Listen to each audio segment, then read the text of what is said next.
Boa noite, internet. Innercast de número 34 no ar. Eu me chamo Alan e logo ali está o meu amigo Fábio. Boa noite. E no episódio de hoje, além de falar, a gente vai fazer uma coisa muito interessante que a gente já faz há uns bons anos. Acho que é legal a gente explicar um pouquinho do nosso background aí. Fábio e eu já temos há bastante tempo uma intermitente parceria e colaboração musical. A gente teve alguns hiatos aí no meio do caminho, mas já faz pelo menos aí quase 2 décadas que a gente, enfim, sempre cria coisas juntos, enfim, tocando, cantando, editando, mixando, fazendo a parte percussiva juntos e, enfim, tendo uma troca muito rica para a gente criar música da maneira que a gente sabe. Enfim, eu sempre fui músico amador e autodidata, Fábio também, e adicionado a isso também teve uma parte da vida dele aí com um treinamento acadêmico mesmo em produção musical, e isso é muito legal, porque a gente pode, por exemplo, criar as nossas próprias trilhas para os episódios do podcast, coisa que muitas vezes vocês ouvem aqui uma música tocando de fundo. Pode falar, Fábio, pode me interromper. E trocando em miúdos, basicamente a razão da gente estar fazendo isso agora é justamente porque a gente não tem um BGM para essa semana, então a gente vai criar um em tempo real durante o episódio aqui, enquanto a gente vai falando do assunto de hoje, que nem tem muito a ver com a produção do negócio, mas a gente faz porque, afinal de contas, por que não? Exatamente. Eu acho até, Fábio, que a gente nem precisa, a gente pode tocar no assunto que a gente ia falar, mas a gente pode se aprofundar mais tarde nele. Eu queria explorar um pouco com você aqui, como você ainda não ouviu, deixa eu também explicar de novo como a gente está fazendo essa dinâmica aqui antes da gente começar. Eu gravei hoje alguns arquivos de sons tirados de instrumentos aqui, não tem vocal, o que eu preparei, e estava preparando para um episódio que a gente ia fazer falando de outra coisa, mas eu propus para o Fábio que a gente trouxesse esse processo aqui para dentro, porque é muito legal de explorar. Para muita gente é uma coisa um pouco desconhecida, e para a gente já é bastante corriqueiro.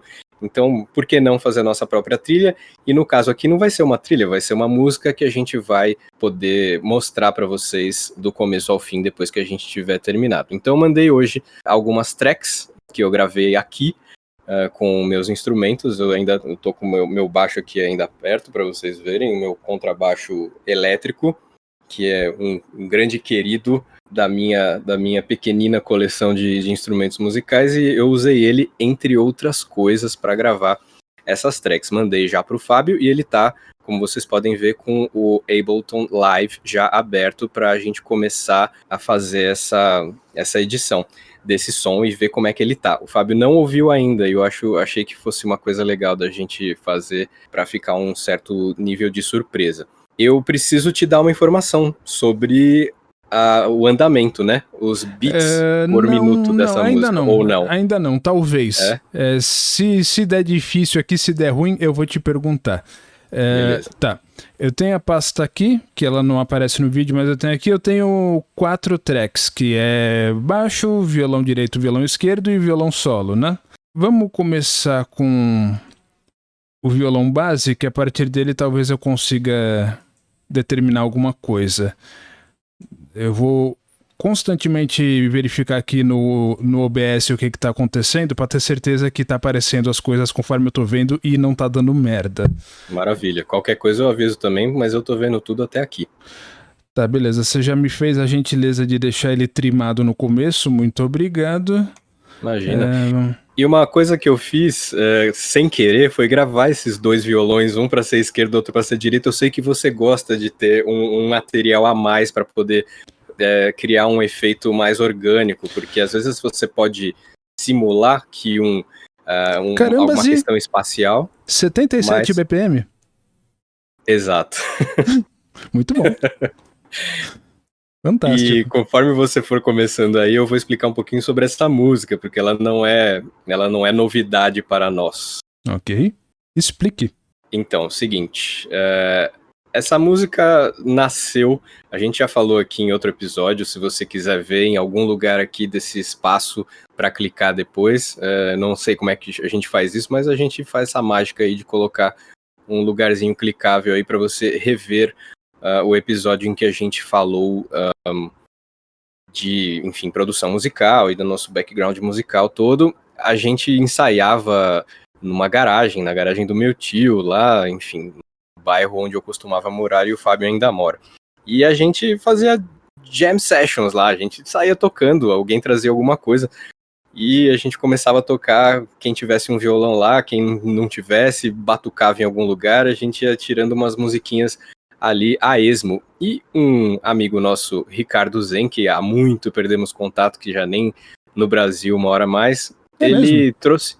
É mesmo, ele mora em Portugal, rapaz. Uau. Mas quem sabe eu não mando, no encontro o contato dele, manda esse episódio aí, já que ele tá sendo citado, né? Ele trouxe pra gente uma introdução, uma coisa bem simples, com notas bastante simples e uma melodia inserida ali dentro dos acordes de violão, que depois vai crescendo. E eu lembro bem de quando o Fábio trouxe essa segunda parte, que já é mais swingada, quando depois que passa essa introdução, ela entra numa batida bastante constante, mais funkeada, digamos assim, um rock funkeado. E o Fábio também, foi você que falou, poxa, essa música ela me remete a alguma coisa assim, meio etérea, meio uma utopia e tal. A gente falou, pronto, então essa música vai se chamar Utopia, a gente gostava, tinha mania de colocar títulos em inglês, até hoje temos, e a gente pôs o título de Utopia, ou Utopia, e a gente sempre tocava ela por, assim, se deixasse horas, né? Depois que fazia a introdução e começava a parte, o núcleo, o grosso da música, a gente mandava ver e esquecia da vida ali por um bom tempo, era como se fosse uma terapia musical mesmo. Né? Até porque a música tem 2 acordes, né? Variação suficiente pra gente poder tocar por horas, não vejo por que não. Exatamente, ela tem 2 acordes, aí eu fiz algumas variações, você vai perceber que eu fiz 2 variações, e eu fiz começo e fim, mas um desafio que eu queria deixar pra gente mais tarde, era, a gente faz esse exercício de deixar ela completa, e de repente a gente pode torná-la um loop também, não sei se nesse episódio, mas a gente depois vê como é que, se a gente consegue ou não transformar ela em loop, mas aí ela tem começo, meio e fim, e ela é uma música por si só. Muito bem. Deixa eu perguntar, você me fez a gentileza de, mesmo os instrumentos que não começam no começo da música, estarem sendo gravados desde o começo da música? Acho que sim. O baixo, por exemplo, é um que tem ali uma linha flat até que ele não entra logo de cara. Essa...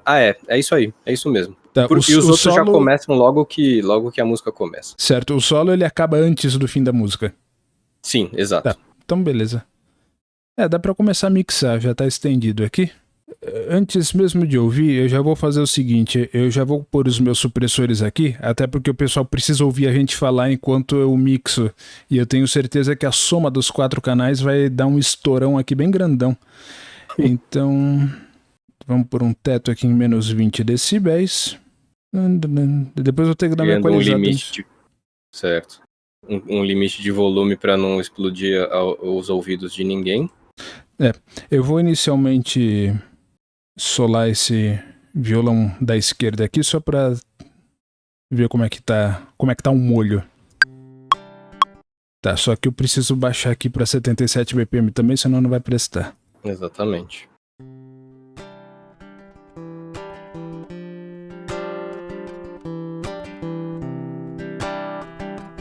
Tá vindo.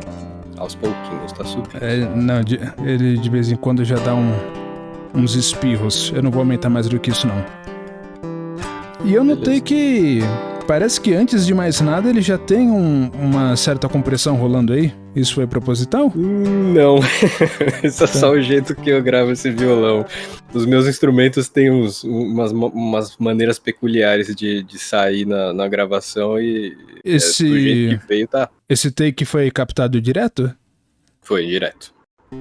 Todos, aliás. E com o baixo eu tomei o cuidado de gravar ele baixo, com o perdão do trocadilho besta, porque eu sei como ele tem o poder de estourar na gravação facilmente, ainda mais porque eu fiz alguns slaps.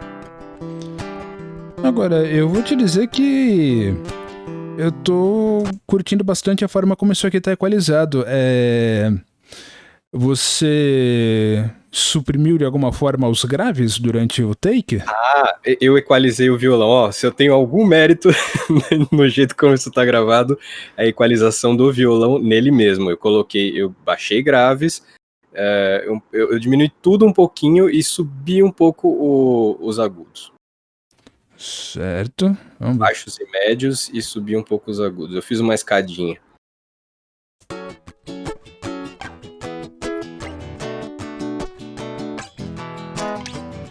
Muito bom. É isso aí, tipo, eu não tenho muito o que mostrar pra galera, porque... Mas cara... Vamos tirar os subs aqui, porque realmente acima dos 100 Hz isso aqui não tem necessidade, mas de resto ele tá perfeito olhando aqui na... abaixo de 100 Hz nada, não perdeu nada do material sonoro. Vamos pôr esse equalizador também no da direita. Abaixo de 100 Hz seriam os subgraves, certo? Basicamente. E a gente não quer que isso apareça de forma alguma. Sim, não tem porque ele disputar espaço a tapa com o contrabaixo. Aliás, isso aqui seria uma heresia para outras pessoas que trabalham na área, porque tem gente que também não gosta de pôr subgrave no contrabaixo. Eu particularmente gosto. Quanto é a faixa de frequência que um baixo de 4 cordas elétrico transita normalmente, sem subs? Já vou te dizer. Isso é uma pergunta bacana porque a gente determina na hora. Descobre. Uhum. O baixo... 25, no caso. Quer ver? Vamos pegar um espectro aqui. Onde é que tá? Aqui. Tá. Vamos ver as notas musicais aqui, ó. Mi. Ele vai até mais ou menos 40 Hz. Tá. Não, com 41 Hz mais ou menos, que é o Mi do baixo de 4 cordas. Para baixo disso, ele não deveria soar. Claro que vai ter material, vai ter um lamaçal ali no subgrave abaixo dos 40 Hz que tem a ver com dedada, segurada de corda, porrada, esse tipo de coisa. Mas aí não é a nota soando, são os artefatos, né? Faz sentido. Aqui nós temos o contrabaixo. Vamos ver esse contrabaixo.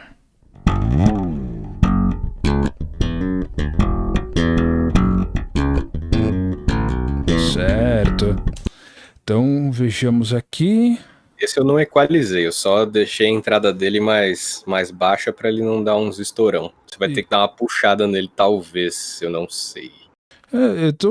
Ao meu ouvido, pelo menos nesse momento aqui que eu tô com outras coisas me atrapalhando, ventilador, barulhos ambientes, mas ao meu ouvido nesse momento ele tá bem flat, o que é muito conveniente.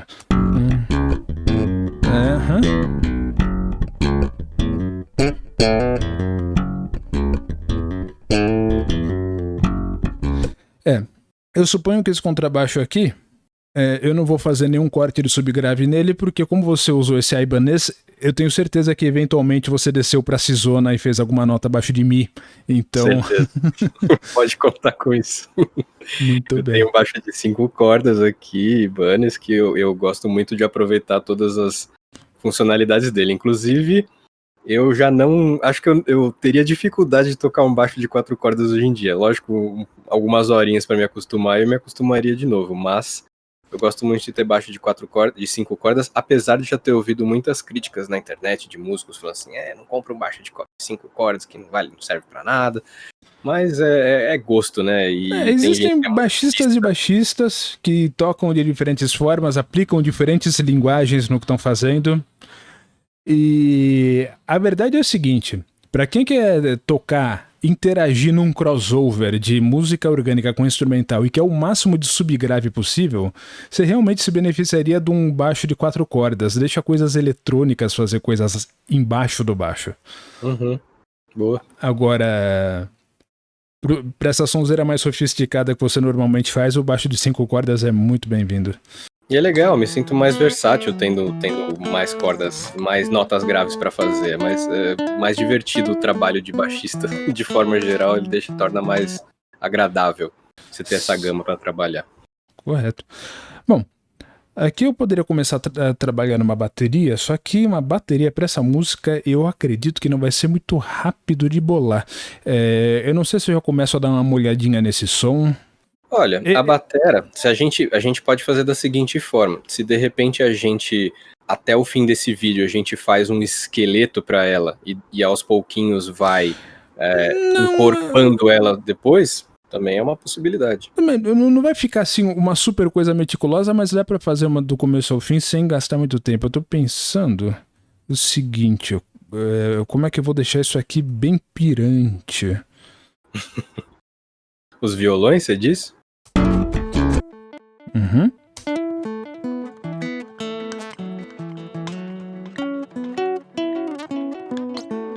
Outra característica alanzística aí que você vai perceber é um solo bem viajante por si só, porque eu não sou solista, saca? E eu vou brincando ao longo do braço do violão e vendo mas aí que tá, né? Esse solo, ele carrega bastante das coisas características que ele já tinha há quase 20 anos atrás. Isso é muito bom também. Verdade. Ou seja, uma coisa mais ingênua, tipo assim, você não tá esmirilhando e fritando o violão, você tá só vendo onde é que as notas vão cair sem dar errado.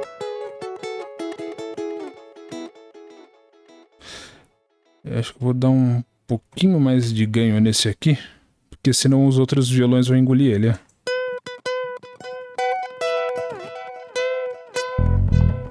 Nesse também já passou a equalização para sacar fora as baixas frequências, certo? Sim. Então, com efeitos, o Fábio vai me fazer parecer o Jimi Hendrix, mesmo eu não sabendo solar. Mas aqui tá uma coisa impressionante, hein, Ziz?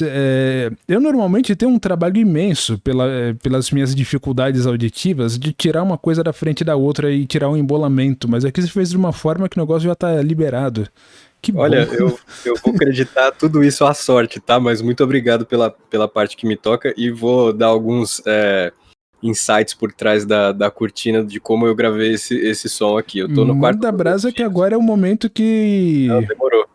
E eu tô no quarto dos meus filhos, estou ainda agora, mas eu passei quase a tarde inteira aqui, tanto que meu filho falou assim, tal coisa tá no seu quarto. Eu falei, não, filho, aquele é o seu quarto, eu que roubei o seu quarto praticamente o dia inteiro, mas porque tem um espaço aqui gostoso para trabalhar, eu pluguei o violão e eu saí tocando essa música que a gente já conhece. Aí você, enfim, começa a gravar, não tá bom, volta, começa a gravar de novo. Recentemente eu adquiri o software Studio One, que é da Presonus, que, enfim, faz parte daqui do meu equipamento físico, do meu hardware, para poder gravar. Não é uma coisa muito complexa, mas é muito boa e eu tenho gostado muito.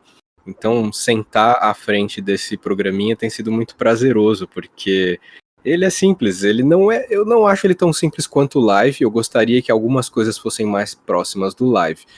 Mas eu tô aprendendo a me virar com ele legal e foi nele que eu gravei. Então, sentar, gravar um violão, aí eu ia gravar um outro violão para corrigir o primeiro, mas eu falei assim, que se dane, deixa os dois.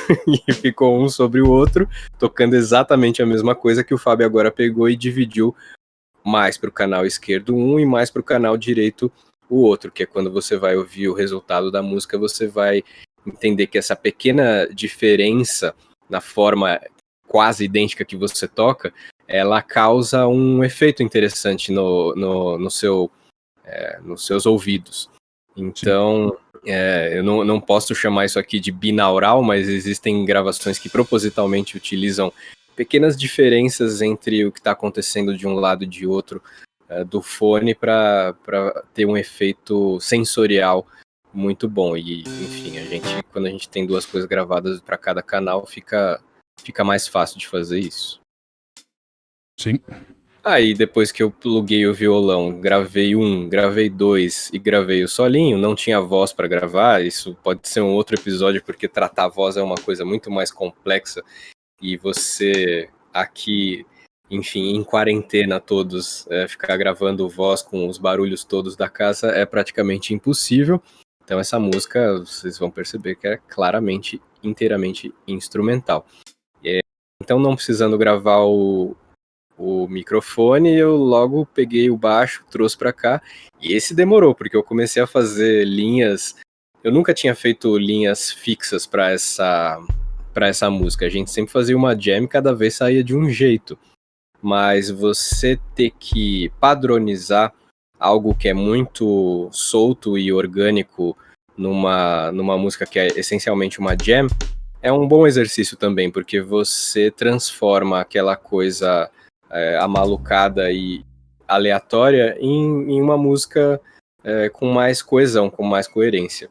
Então foi isso que eu estava tentando fazer, principalmente com as linhas de baixo, porque elas têm uma repetição, elas têm um padrão de andamento, e eu acho que o resultado final ficou bem interessante.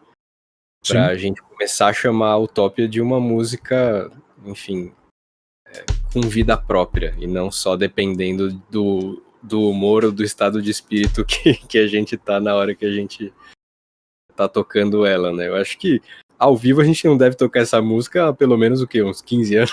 Alguma coisa assim. Com certeza. Facilmente. Porque quase toda vez que a gente se reunia, a gente acabava tocando ela, então era sempre uma certa terapia, mas eu gosto do fato de ela estar se tornando uma música agora, e ainda vai haver uma outra versão dela. Essa aqui é uma versão pretensamente para uma trilha de podcast, mas por que não a gente ter uma versão maior e mais próxima da jam que a gente tinha antes também. Só. Esses pontinhos, esses tracinhos que o Fábio tá fazendo agora são a bateria, para quem não sabe, teoricamente, né? E os ganchinhos ali embaixo, essas bolinhas ali embaixo, é a intensidade com que a baqueta está atingindo cada instrumento dessa bateria. E é muito legal, porque o Velocity é uma forma de você um pouco humanizar uma bateria feita eletronicamente. Você nunca vai chegar à perfeição e a gente nem tem essa pretensão. É simplesmente para deixar ela mais agradável de ouvir.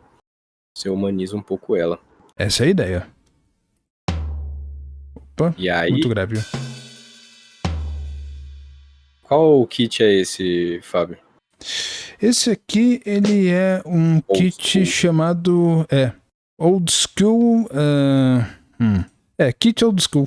Ele é um complemento gratuito para quem adquiriu o programa legalmente, como é o meu caso, que eu tenho a licença do Ableton Live, Ableton Suite 9, e com isso eu posso baixar pacotes. Eu esqueci qual que é o nome?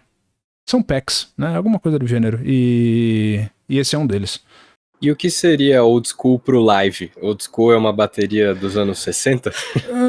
Eu diria 70, né? Pelo que você ouve da caixa, você vê que é uma captação bem inerente daquelas da década de 70, com bastante proximidade entre o microfone e a pele da caixa. Boa. Você já fez? Só a introdução, mas agora vem aquela convenção, ela é um pouquinho mais complexa. Ah, verdade. Então, só nesse tempinho que eu tava falando, o Fábio já fez uma introdução da bateria e agora ele vai fazer as convenções, que são o que popularmente a gente chama de virada. Mesmo, pra quem não tem o mínimo de teoria musical. Faz aquela virada lá, baterista, e aí ele faz...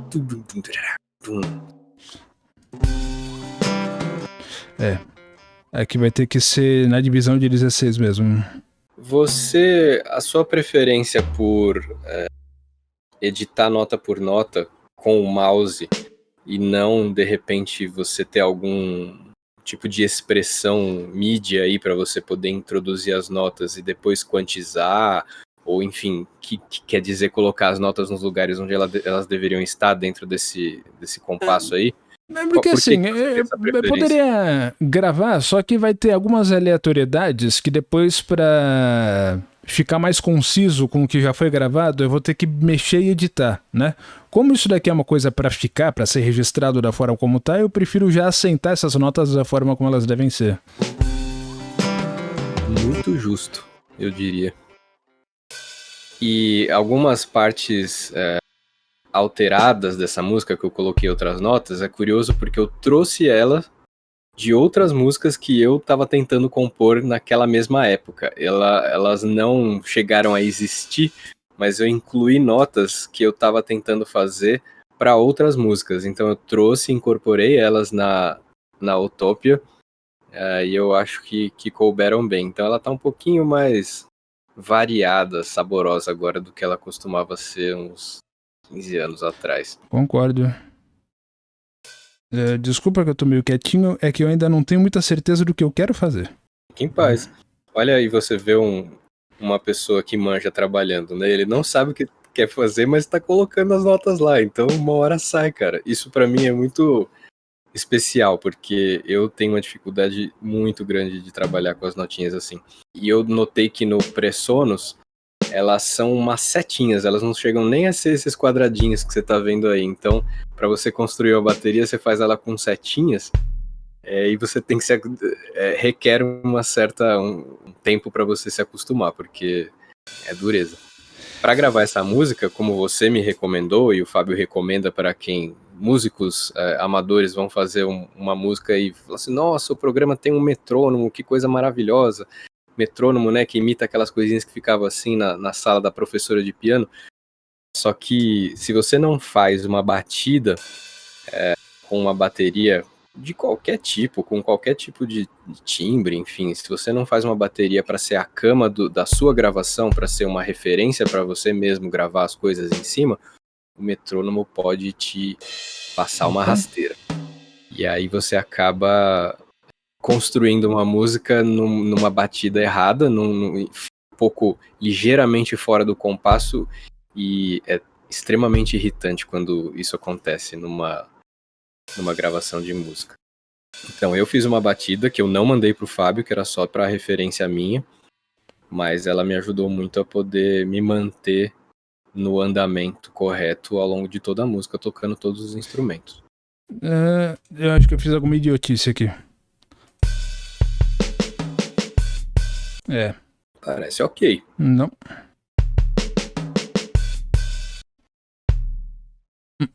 Caramba. Eu não tô no meu elemento aqui. Esse microfone na minha frente tá me atrapalhando tanto. Eu imagino. Mas sem crise, cara. Essa convenção parece complicada só de olhar. Mas você vai acrescentar coisas ou mudar coisas? Então, é que aqui não adianta eu simplesmente colocar um loop, né? Cada compasso é uma coisa. Dá pra depois pegar uma coisa interessante que sair e pôr repetições depois. É que nesse momento a música ainda não determinou, ela não chegou ainda. Você tá criando ainda. Depois que as coisas começam a se repetir, fica mais fácil.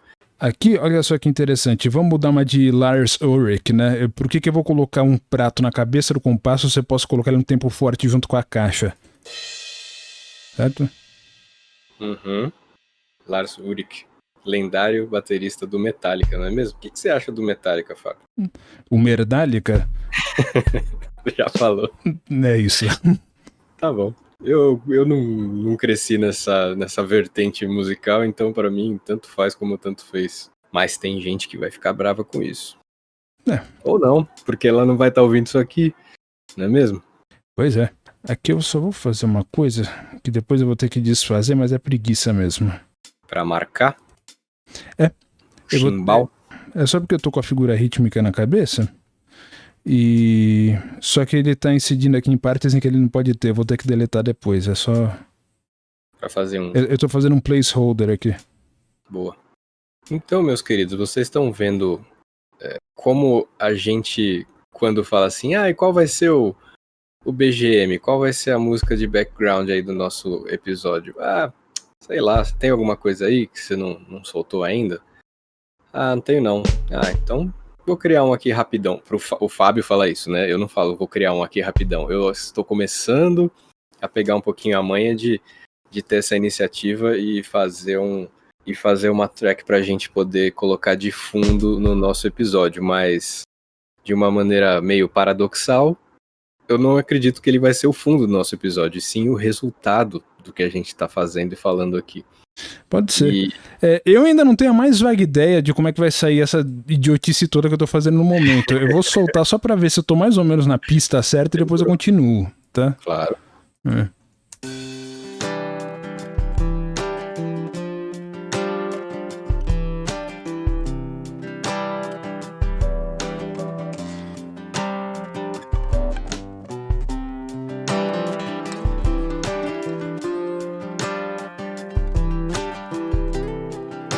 Entendi quando chega a convenção o que vai acontecer mais ou menos.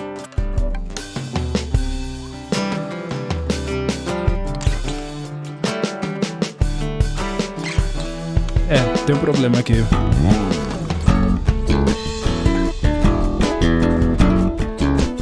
Bem apoteótico. Tá, é o seguinte, Zi, eu percebi agora, porque eu não tinha ouvido, mas a sua convenção, ela tá um pouquinho diferente de como ela costumava ser. A antecipação ou a não antecipação da nota? A não antecipação que deveria ser uma antecipação. Pelo menos da forma como o Zen fazia, né? Acho que a memória me pegou aí. Então, eu acabei de presentear o Fábio com um desafio. Então, eu tô pensando como é que eu posso fazer isso. Eu posso enretar a bateria ou eu posso começar a picotar as suas tracks todas. Que seria mais divertido, mas também tomaria muito mais tempo. Sem dúvida. Não, tranquilo. E assim, se a gente quiser fazer isso depois do EP... Aqui tudo bem, ó. Pronto. Foi pra frente.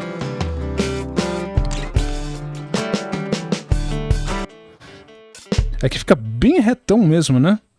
O problema é que essa música é reta.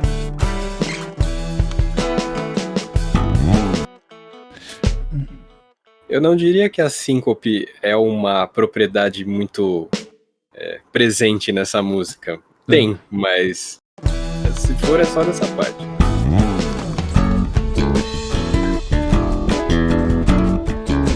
Tá, eu esqueci de dar uma atenção pro seu baixo. O seu baixo, ele não pode estar como ele está agora. Ele tá pegando com o baixo. Ele tá 20 decibéis acima do que ele devia estar. Vai um pouquinho. Mano, é que slap. Slap é alto. Sim.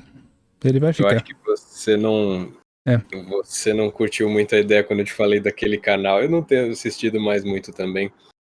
Do Dave 504. Mas todo o tema dos vídeos dele são slap. Não, sim. Eu obviamente curto slap bass.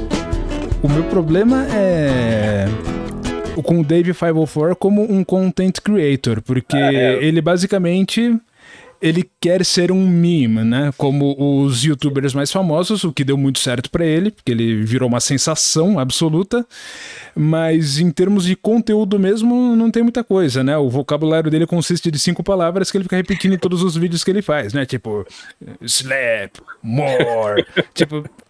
Tá, eu já assisti isso 20 vezes. Tem mais alguma coisa nova de conteúdo? OMG. Mas de qualquer forma a gente pode colocar o link pro canal dele aí pra quem ficou curioso, porque, enfim, ele consegue criar conteúdo inteirinho com baixo. Então ele elevou os baixistas ao pedestal de youtuber mega famoso. Eu não entendi muito bem por quê, porque a pegada dele é extremamente monótona, mas aí ele pega e faz loucuras com baixo, tira desafios, pede para as pessoas mande o seu solo mais absurdo de baixo, eu vou tentar copiar e tal. Ele é um bom baixista, só que produzir conteúdo engraçado toda vez com essa temática realmente uma hora começa a ficar velho. Não para os zilhões de seguidores que ele tem, inclusive esse cara veio na esteira do PewDiePie, foi o PewDiePie que puxou a fama dele, né? Mas de qualquer forma tem algumas coisas musicais interessantes lá. Às vezes ele cria umas peças de música para compartilhar com a galera. Outras coisas que ele faz é transformar o baixo em controle de jogo. Então ele faz uns gameplays usando o baixo como Por que não? Por que não, né? Então eu vou jogar Super Mario, essa nota é pra cima, essa nota é pra baixo, essa nota é pro lado, essa nota é pro outro. E aí ele dá um fast forward e fica só ele tocando aquelas mesmas notas, tentando que nem um idiota pular pelos abismos do jogo do Mario. Então é tosco, mas tem um fator hipnótico ali pra você ficar assistindo ele tocar e jogar ao mesmo tempo.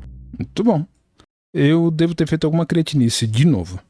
Se você fez, pode ter certeza absoluta que ninguém notou, porque o que as pessoas estão vendo são vários pontinhos que vão se tornar um padrão rítmico muito interessante para essa.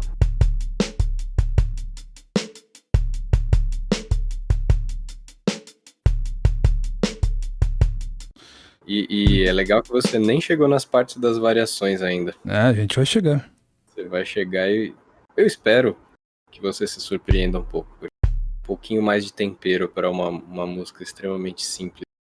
E eu até pensei em, a partir dessas variações, criar outras partes para a música. Mas aí começa a inventar moda demais e essa música, se ela não for simples, ela começa a virar uma coisa que ela não é. E eu tô notando o seguinte, justamente por ela ser bastante lenta, vai acontecer ocasiões como essa aqui em que eu tô tendo que fazer divisão de 32 no compasso, que seriam usas. Aí, ó. A gente não costumava tocar ela tão devagar, né? É que pra mim é o mais confortável tocar. Eu tinha colocado inicialmente em 80 beats por minuto, que já é lento, mas aí o perfeito de confortável que eu sinto na mão foi o 77. Muito bom. Vamos ver se a variação começa aqui. Não, ela continua, vai longe. Vamos lá. Tem uma variação que, em vez de ir pro Fá sustenido, vai pro Si. Pode ser que não esteja fácil de ouvir nesse momento, mas... É porque a gente ainda não chegou lá. Eu sou uma pessoa então tá. lenta, eu não sou... A primeira variação, deixa eu explicar as notas dessa música. São duas. Fá sustenido menor e Mi maior. Essa é a música. Então, comecei a mexer um pouquinho para ver se ela ficava um pouquinho diferente.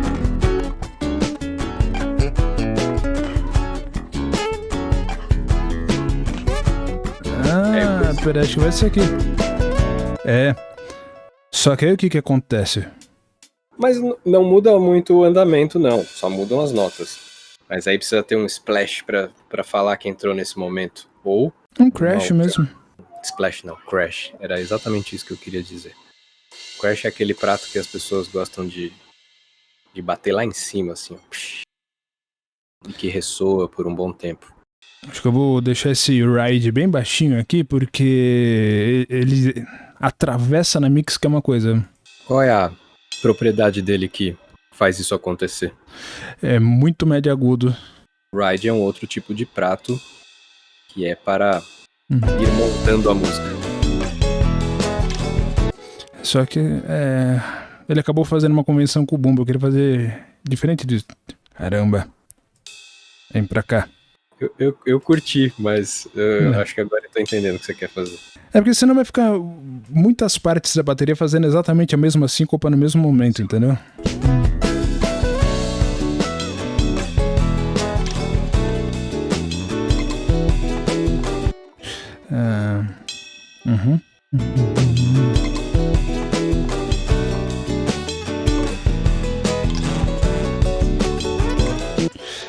Aqui esse cara cai fora, porque agora a gente joga um chimbal aberto pra fazer a virada. Eu vou falar mais um pouquinho dos bastidores dos meus instrumentos, porque manda brasa. Eu quero saber. Podem achar que eles estão ali na hora que você quiser, você não precisar cuidar, não cuido, e a hora que eles precisarem, que eu precisar deles, eles estão ali. Meus instrumentos estavam à beira de um colapso há poucos meses. E eu, enfim, né, filhos, trabalho, você começa a dar menos atenção pros instrumentos, eles estão ali guardadinhos, você acha que tá tudo bem. Mas acontece que corda estourou, tive que tirar todas, as do violão, por exemplo. O baixo tava com alguns, enfim, uns probleminhas, ele tava dando umas trastejadinhas, que é aquele som incômodo quando você tá trocando de nota, ele pega no traste, que é aquela lombadinha no braço. E aí eu levei os meus instrumentos num profissional de uma arte muito antiga chamada luthieria. Eu levei ele a um luthier. Luthier é um mecânico de instrumentos musicais. Ele não só constrói, como ele basicamente conserta instrumentos e ajusta, deixa ele no jeito que você prefere para tocar, no jeito ideal. Você fala para ele e ele, um bom luthier, vai saber como vai ficar melhor para você. Então, eu moro perto de Osasco e eu conheci uma luthieria que é relativamente nova ali onde está agora. Acho que o luthier, ele já trabalha nisso há muito tempo, mas toda a família dele acabou aprendendo um pouco da arte da luthieria. Então, gente muito atenciosa que recebeu os meus instrumentos e batia um bom papo até que a gente soubesse se o que a gente precisava fazer nos instrumentos ia caber no meu orçamento, né? Passou raspando, mas coube. E aí, acho que questão de, sei lá, acho que foram umas 2 semanas deles lá, internadinhos lá pra resolver as pendências, e ficaram muito bons, cara. E eu coloquei cordas no meu violão que você já tinha me dito delas há muito tempo, eu já tinha comprado elas há muito tempo, mas ainda não tinha colocado, que são as chamadas cordas de flamenco, né? Sim. E elas têm as cordas de nylon. Meu violão tem cordas de nylon, mas ele é elétrico, mas ele tem cordas de nylon. Não é uma coisa que as pessoas acham que é muito comum, eu imagino, mas eu gosto que ele seja assim. É um Yamaha. E eu coloquei essas cordas e eu tenho sentido uma diferença bastante grande nos agudos, no brilho do som. Ela tem muito mais brilho do que a transparente. Exatamente.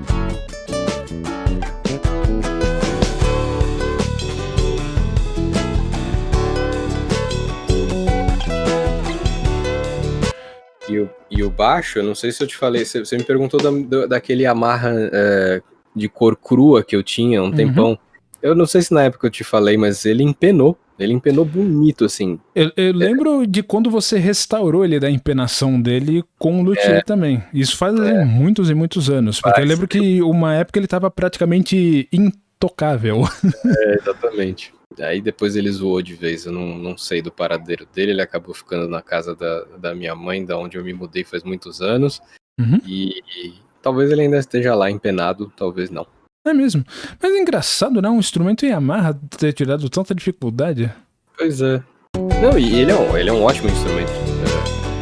Acho que foi mais mesmo questão de descuidado absoluto e umidade. Muita umidade na casa, no lugar onde ele ficava. Certo. Que é um dos inimigos principais dos instrumentos. Por favor, gente, cuidem da umidade para não estragar os seus instrumentos, porque o meu baixo quase foi pro saco. Chegou na outra parte?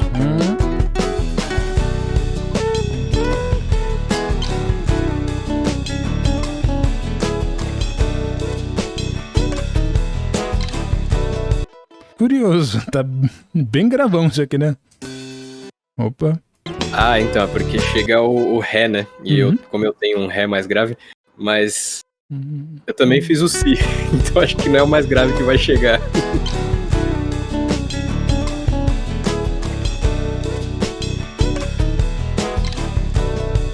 Só para explicar e contextualizar, num baixo de 4 cordas você não teria uma nota Ré mais grave do que a fundamental ali do baixo, que é um Mi. Você tem mais baixo que isso, você tem um Ré, e você tem mais baixo que isso ainda, que é um Si, que é um negócio quase inaudível se você não toca ele uma certa intensidade. Então, inaudível? O Fábio já previu que eu teria usado essas notas, já que elas estavam aí para ser usadas. Você possivelmente nunca ouviu sludge, né? Não.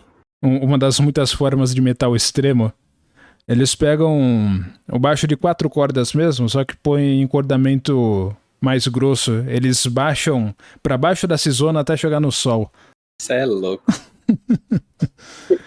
Dá pra ouvir na gravação justamente porque vai distorção no baixo. Aí ele empurra os harmônicos.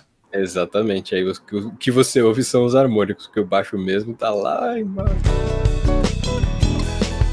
Sludge Metal é um gênero? Tem vários subgêneros dos subgêneros, né? Tem Doom. Assim, Doom eu tô familiarizado, mais ou menos. Mas Sludge eu não conhecia. Aqui o negócio ele vai alterando cada vez mais frequentemente essas passagens. Acho que eu vou manter isso aqui. Interessante. Você diz de quando... Na verdade, ela repete 2 vezes essas 2 mudanças. Ela repete uma vez e aí a música acaba meio que como começou a parte principal dela.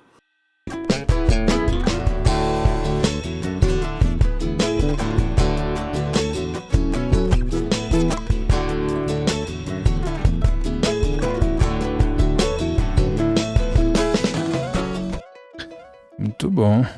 Essas variações aí, esses enfeites no violão estão fantásticos. Tô honrado.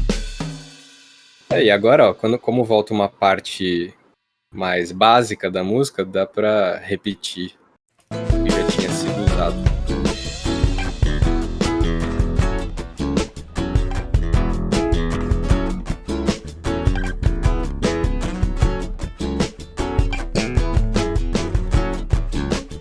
Agora ela vai que vai até o fim. Já acabaram as variantes. E ela tem um fim, uma...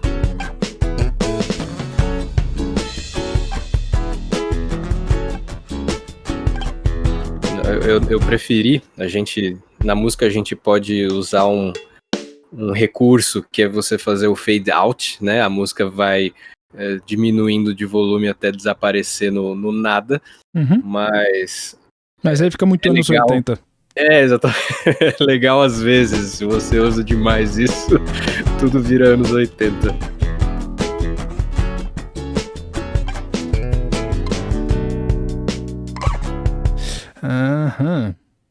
Aqui nós temos a nossa paradinha. Exatamente. Mas eu não vou parar completamente não, vamos deixar a caixa marcando por enquanto e ver o que acontece. Uma coisa aconteceu com um dos violões, na verdade um parou e outro foi, na verdade um fez uma nota, um acorde a menos e quase não dá pra perceber porque no conjunto faz sentido, mas são notas um pouquinho diferentes que se esbarram ali e deu um...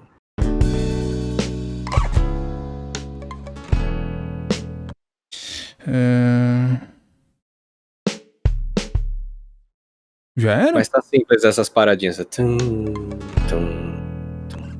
E aí já era. Então aqui é o seguinte. Isso aqui pode não dar certo, tá? É uma coisa que eu não fiz, é só um teste. Se ficar muito zoado a gente tira. Ok.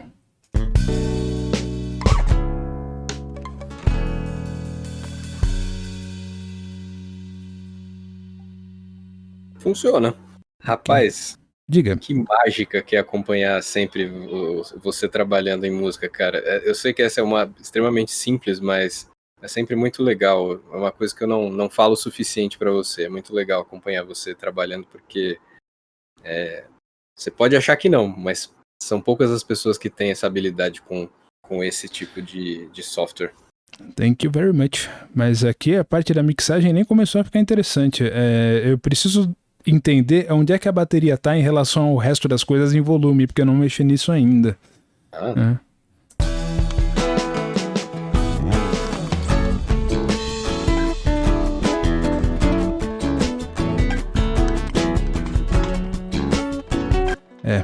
Essa bateria, esses timbres aqui que chamam de kit old school, ele não gosta de aparecer. Ele ocupa bastante espaço na amplitude, mas ele não gosta de soar, né? Que é a hora que a gente vem aqui e tira toda a old schoolidade do kit, né? Começa a usar shaper e fazer outras cretinices que não deveriam ser feitas. Me explica um pouquinho a função do limiter em geral, assim, mas eu imagino que ele tenha funções diferentes para diferentes instrumentos, ou não, é só limitar volume mesmo? O limiter, ele é um limitador para quem tem a preguiça intelectual de lidar com os bullshits do compressor, entendeu? Tá. Basicamente, nem tudo se resolve com limiter, mas no caso de uma mixagem simples assim, se você for ficar procurando o ratio ideal em que você vai conseguir limitar o som num compressor sem foder com as características sonoras do que você tá mexendo, se não for nada assim muito peculiar, muito minucioso, muito urgente, às vezes o limiter dá conta, sabe? Muy bien. Bom saber, é um bom conhecimento para mim, porque o compressor, ele é que tá, eu não tenho a capacidade intelectual de mexer direito no compressor ainda, então o limiter pode me ajudar, de repente, em alguns casos. Com muita parcimônia, parcimônia. Na hora que você vê ele dando um dunk de 9 decibéis em seja lá o que for, você pode ter certeza que alguma coisa errada tá acontecendo. Tá. Anotado.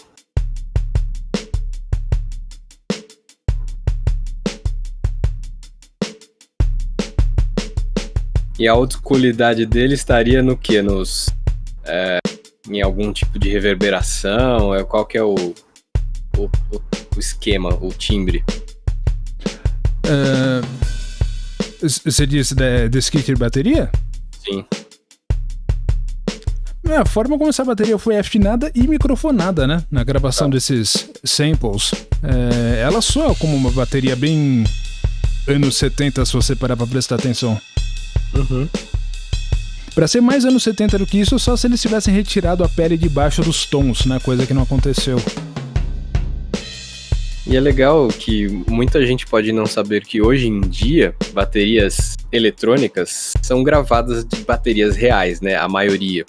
Então você tem todo tipo de bateria, você pode pegar uma bateria usada mais comumente no hip hop, hoje em dia e na década de 80 também, né? Quando você pega o Lindrum, DMX, TR-707, todos eles são samples, assim, de baixíssima taxa de amostragem, mas é digital. Aí que tá, mas você notaria mais facilmente naquela época que é uma trilha digital do que hoje em dia, né? Hoje elas parecem mais reais, né? Sim. Apesar de que, assim, quem sabe o que tá procurando quando ouve, independente da meticulosidade que você usar pra compor uma bateria no piano roll, o cara vai ouvir e ele vai saber que não é uma bateria tocada. Tá. O técnico de estúdio adora procurar essas coisas. Um salve para todos os técnicos de estúdio aí, gentes finas que estão assistindo esse nosso episódio especial. Eu vou apelar, né? Eu nunca façam isso aqui que eu tô fazendo, tá? Eu tô de uma forma... Tem 2 limiters? Eu tô de uma forma muito porcamente tentando, sem colocar um strain adicional no meu escopo de amplitude, ganhar um pouquinho mais de volume nessa bateria aqui, dar um pouquinho mais de ganho nela. Ok.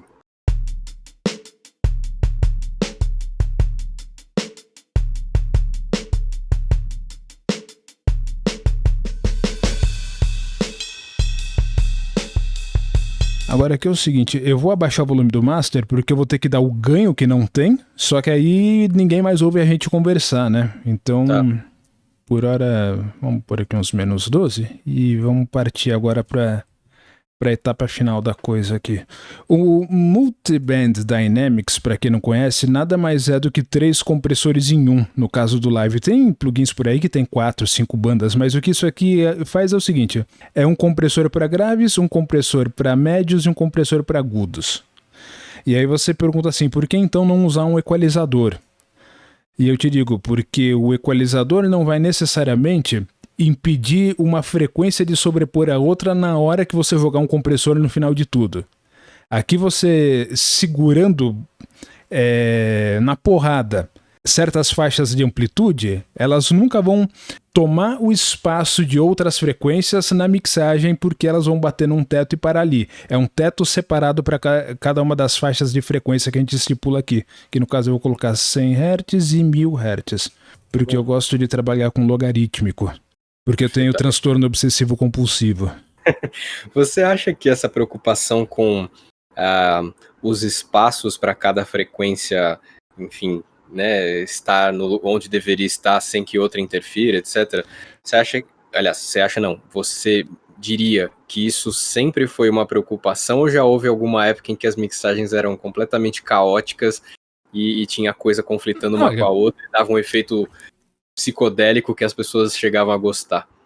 Caótico eu não digo, mas na época em que o pessoal precisava se preocupar em fazer tudo que eles precisavam gravar caber numa fita magnética de 8 faixas ou de 16 ou 24, não dava para ficar esquentando muito a cabeça com recorte de equalização, né? Alguma coisa se fazia com o que tinha na época, mas você tem que pensar o seguinte: com um notebook meia-vida que você tenha hoje, você tem um estúdio de uma ordem de magnitude mais capacidade de coisas para se fazer do que se tinha na década de 80 no mais profissional de todos os estúdios da face da Terra. Então, esse negócio de ficar procurando o cabelo em ovo que a gente faz hoje no computador por causa dessas facilidades é uma coisa que nem sempre existiu. Boa. Imagino que analogicamente isso devia ser uma dor de cabeça extrema. Sim. Mas devia ser divertido também, imagina, um estúdio nos anos 70, que legal de trabalhar. Eu ia curtir, eu ia me perder lá. Eu poderia voltar no tempo e ficar para sempre nos anos 70. Uma boa. Ó, estamos começando a perceber detalhes aqui, hein? Esse baixo tá fantástico. Ainda bem que você falou, porque aí eu percebi que agora eu preciso tirar mais volume ainda, porque senão o pessoal não ouve a gente. Aqui a mixagem tá em tempo real, a gente tá gravando o podcast inteiro em uma track de áudio em função disso aqui. Então... Isso, que o acaso nos ajude.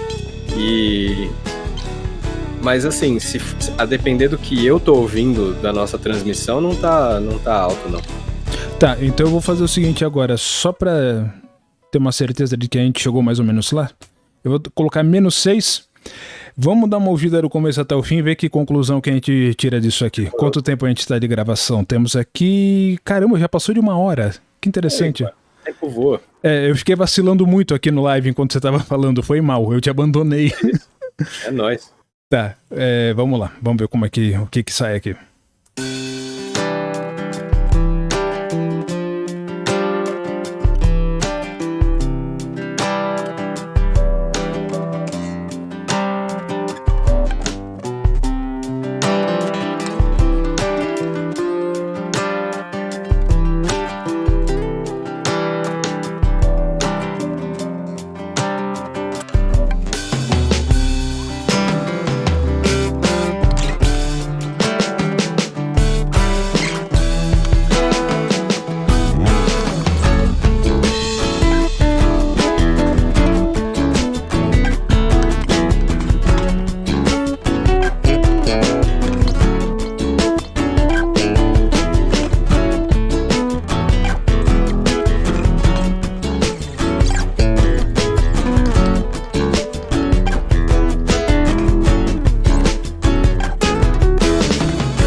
Sneak, Dr. Z.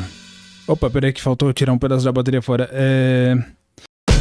Eu notei que em muitas incidências da variação ali do Si menor, antes de voltar pro Mi, você deu aquela passadinha no Fá menor pra fazer uma segunda menor e cair no Mi, né? Muito bom. Exatamente, tem uma quedinha. Muito bom. Cara, ficou bem legal. E... Fala aí. Deixa eu ver se o computador me permite salvar, talvez ele não queira. Salvou. Boa.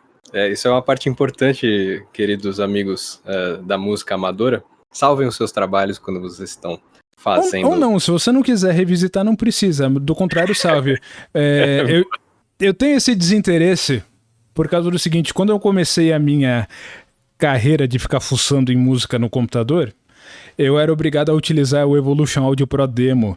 Eu não poderia salvar nem que eu quisesse. Muitas vezes as minhas sessões eram muito mais longas do que essa. Eu imagino.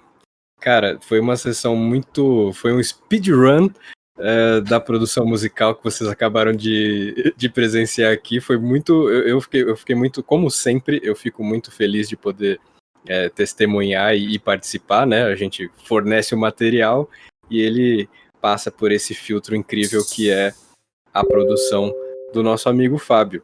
A gente vai encerrar por aqui o episódio, porque hoje foi uma peculiaridade a gente transmitir dessa forma. Vocês puderam conferir um pouquinho dos bastidores de como a gente produz uma track para ser o fundo que vocês ouvem enquanto a gente está conversando sobre algum tema. E o legal é que você vai poder, quando você estiver assistindo pelo YouTube, ter o link ali da música para poder baixar. Então a gente disponibiliza para vocês um MP3 aí, ou uma forma de streaming para você poder ouvir e ver como é que ficou com todas as nuances, com todos os detalhes, e certamente até lá, até aí, a gente já vai ter revisitado esse som para ver como é que ele ficou, se tem algum ajustezinho a fazer. Mas fiquem à vontade, é um presente para os nossos queridos ouvintes do Innercast. Para quem acompanhou até aqui, a gente agradece muito, como sempre, e até a próxima. Tchau, tchau. Até mais.